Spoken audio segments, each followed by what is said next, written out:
Vedanta power पिछले दिनों इस शेयर में 4.5 से 5% की आपको काफ़ी अच्छी गिरावट देखने को मिलती है। इस गिरावट ने रिटेलर इन्वेस्टर के दिमाग में कई सवाल पैदा किए, कई चिंताएँ पैदा करी हैं। चिंता होने लाज़मी है क्योंकि पहली बार ये शेयर अपने लिस्टिंग प्राइस लगभग ₹38 या ₹39 के आसपास ही नीचे की ओर ट्रेड करना शुरू किया है। क्या ये ट्रेड और इस प्रकार से ये ट्रेंड नीचे की ओर शिफ्ट हो सकता है?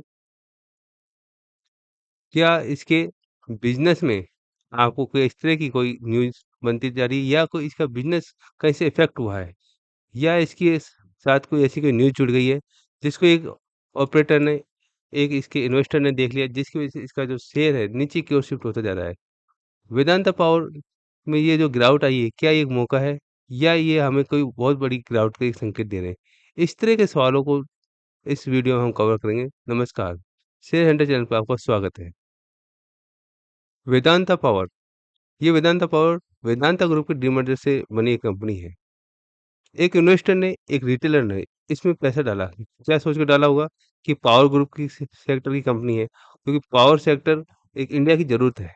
फ्यूचर इसका ब्राइट है और इसी को देखते हुए एक अच्छे खासे रिटर्न की ख्वाहिश में एक इन्वेस्टर ने इसमें पैसा डाला। लेकिन अभी जब इस अपने लिस्टिंग प्राइस से जब से शेयर नीचे की ओर शिफ्ट हुआ है, तब से इसमें एक इन्वेस्टर के दिमाग में सवाल पैदा कर दिया कि इसके पीछे क्या कारण है? तो देखने में यहाँ पे हमें 2 कारण आपको देखने को मिलते हैं। एक होता है प्रॉफिट बुकिंग, एक होता है इनकम्बरेंस।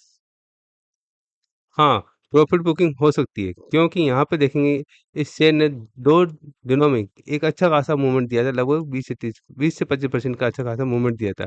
उसके बाद यहाँ पर एक ऑपरेटर ने अपनी प्रॉफिट बुकिंग शुरू की है, लेकिन ये ऑपरेटर की जो प्रॉफिट बुकिंग है, इसके नीचे की ओर शिफ्ट हो रही है। यही एक आपको चिंता का विषय है। दूसरा कारण बाज़ार में देखने को मिल रहा है एनकम्बरेंस। ये एनकम्बरेंस है क्या चीज़?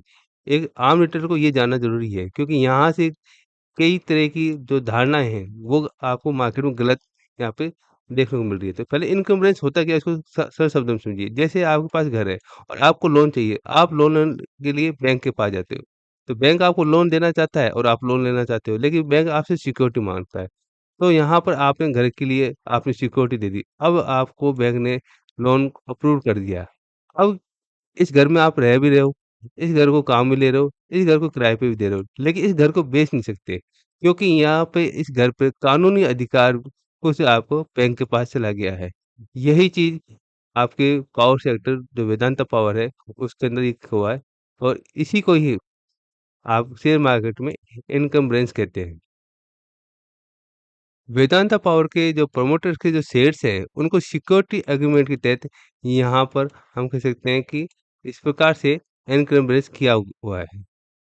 लेकिन सबसे बड़ा कारण ये है कि आखिर इस कंपनी के जो प्रमोटर के शेयर्स हैं, इनको सिक्योरिटी एग्रीमेंट के तहत क्यों लाया गया है? तो इसको हम जानते हैं। आप जानेंगे कि वेदांता पावर की ये कंपनी वेदांता रिसोर्स फाइनेंस, ये कंपनी क्या करती है कि वेदांता के लिए आपके जो विदेशी निवेशकों का पैसा ये लेकर आती है। इसके लिए क्या करती है कि ये बॉन्ड जारी करती है। अब आप देखेंगे जैसे वेदांता रिसोर्स है, इसने इंटरनेशनल इन्वेस्टर को 1.75 बिलियन डॉलर का आप यहाँ पे बॉन्ड जारी किए हैं। अब अब वेदांता रिसोर्स ने बॉन्ड तो जारी कर दिए, लेकिन जो इंटरनेशनल इन्वेस्टर्स हैं, उन्होंने कहा कि हमें यहाँ पे एक सिक्योरिटी चाहिए। तो अब वेदांता ग्रुप ने क्या कि अपनी जो लिस्टेड कंपनियां हैं, वेदांता पावर, वेदांता आयरन और भी जो कंपनी लिस्टेड कंपनी, उन्होंने क्या किया कि अपने इस बॉन्ड को के लिए यहाँ पे सिक्योरिटी के रूप में जो इनकी जो लिस्टेड कंपनी है, उनके प्रमोटर की होल्डिंग को यहाँ पर सिक्योरिटी पैकेज के रूप में रखा है। यही बाज़ार के लिए थोड़ा-सा चिंता का विषय नज़र आया है। तो इसका मतलब ये है कि क्या वेदांता पावर ने लोन लिया है? बिल्कुल नहीं, वेदांता पावर ने कोई लोन नहीं लिया। हाँ, लेकिन इसके प्रमोटर की जो होल्डिंग है, उसको सिक्योरिटी के तहत रखा गया है। जो लोन लिया गया है, हम ये उसको लोन नहीं कह सकते, जो बॉन्ड जारी किया गया है, जिसके तहत पैसा यहाँ पे उठाया गया है, वो पूरे ग्रुप की तरफ से उठाया गया है, ना कि केवल वेदांता पावर की तरफ। अब यदि इस कंपनी का फ्यूचर देखते हैं वेदांता पावर का, तो यहाँ पे इस वेदांता पावर काफ़ी अच्छे बड़े स्तर पे पावर प्लांट्स का निर्माण कर रही है, चाहे न्यूक्लियर पावर का भी यहाँ पे निर्माण कर रही है। तो फ्यूचर तो काफ़ी अच्छा ब्राइट है। क्यों? क्योंकि इसके पीछे का रीज़न है कि इंडिया इकोनॉमी ग्रो कर रही है और इसको निरंतर इसको पावर की ज़रूरत रहेगी। ये पावर चाहे इलेक्ट्रिक व्हीकल के रूप में हो, चाहे डाटा सेंटर के रूप में हो, चाहे एआई के रूप में हो या मैन्युफैक्चर के रूप में हो। तो यहाँ पर भविष्य में पावर की काफ़ी डिमांड रहेगी और यदि कंपनी इस अवसर को बनाती है, तो वेदांता पावर एक काफ़ी अच्छा मल्टीबैगर साबित हो सकता है।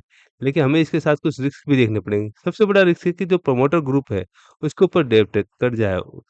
अगर कंपनी सही ढंग से काम करती है, अपने कर्ज़े को उतारती है, तो कंपनी में आपको का अच्छा-अच्छा मूवमेंट देखने को मिलता है। दूसरा रीज़न है एनकम्बरेंस जिसने इसमें बॉन्ड वाली अभी बात आपसे की गई थी। तीसरा रीज़न है कि यहाँ पे ट्रांसपोर्ट चार्ज, ये सबसे बड़ा यहाँ पे खर्चा होता है कि जिसकी वज़ह से इसके रेवेन्यू पर असर पड़ता है, जिसमें कोल प्राइस या पावर ट्रैफ़िक या फ्यूल कॉस्ट ये सभी आपको देखते हैं। तो न सीधी-सी बात ये है कि अभी हमें 1-2 क्वार्टर का वेट करना पड़ेगा, जिसके बाज़ार इसके जो एक्चुअल वैल्यूएशन है वेदांता पावर का, उसको फाइंड आउट कर सकें। इसी प्रकार की डिटेल्ड वीडियो को जानने के लिए टॉपिक को जानने के लिए इस चैनल के साथ आप जुड़े रह सकते हैं। धन्यवाद।